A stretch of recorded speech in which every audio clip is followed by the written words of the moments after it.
Think of all these stories, no matter if for video games, books, movies or TTRPGs, that begin inside a prison or some other form of penal confinement. Yeah, I know it's a lot. That's why I'll tell you in this video how to properly world build, what your settings and worlds societies think of as crimes, and how these societies might penalize the criminals committing these crimes. For that, I'll go through 3 different sets of questions you must ask yourself. Questions that will help you tremendously on your way to set your world's crimes and punishments.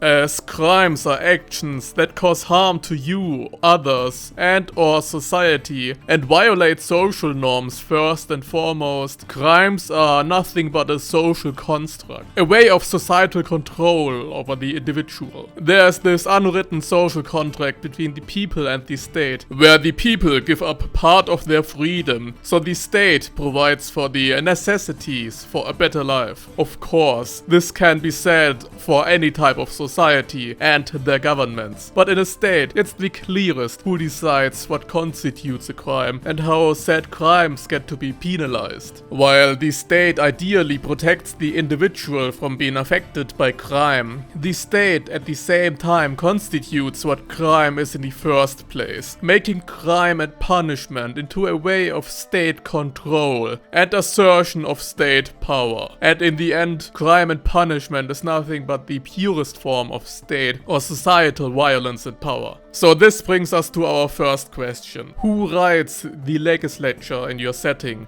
Who decides the laws? Who constitutes what crimes are and how exactly they are punished? This greatly differs from society to society. Yet the same 2 cultures might have 2 different sets of laws, because their society is split into a democracy and a kingdom. Even within 2 different kingdoms or other authoritarian forms of government, legislature might be very different. As in a very simplified way, it mainly matters who the ruler is trying to please with their legislature, while holding as much power as possible for themselves. Of course, this mostly matters for the more state-defining legislation, but it also matters on the smaller things. For example, a king holding a lot of power might send out bureaucrats and judges and call in bailiffs on his own accord to uphold the law, while in another kingdom, where the king has less power, all these rights are within the hands of the nobles instead.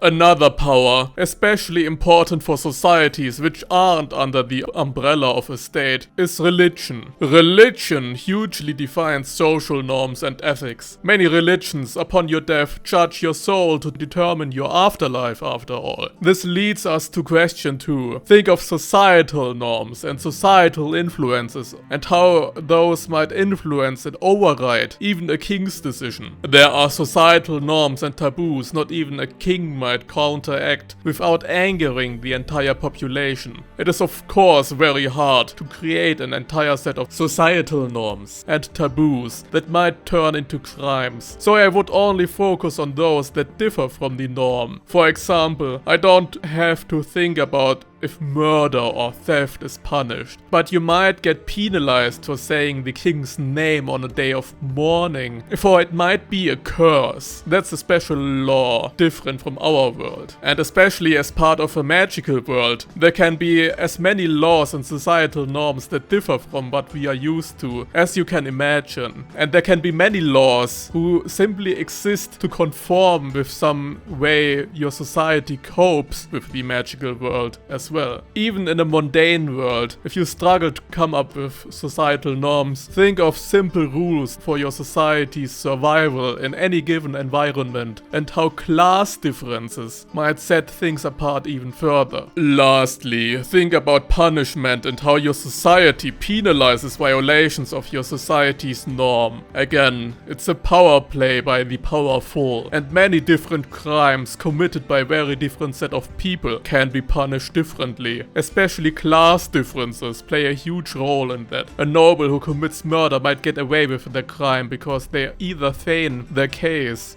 or just wouldn't get charged in the first place because they are above the law. At the same time, if a noble might get charged and isn't above the law and sentenced for their crime, their sentence still might look very different. While a peasant might get stoned to death, the noble might be put under house arrest for a few months or weeks at best. There are many ways of execution that were seen as disgraceful too. Hanging, for example, has always been looked down upon compared to beheading. If you were sentenced to be hanged as a noble, this usually was to add insult to injury. So think of quirks like these to set your world apart. The differences make it worth to show your setting's quirks after all. And to get back to the beginning of the video, prison punishment is a very special case. For long times in history, prison cells existed just so you can wait to receive your actual punishment, which usually was way crueler. Prisons were and are especially common in societies where death sentences and other more cruel forms of punishment, like any form of bodily harm, are looked down upon. At the same time, prison labor is another big incentive to put people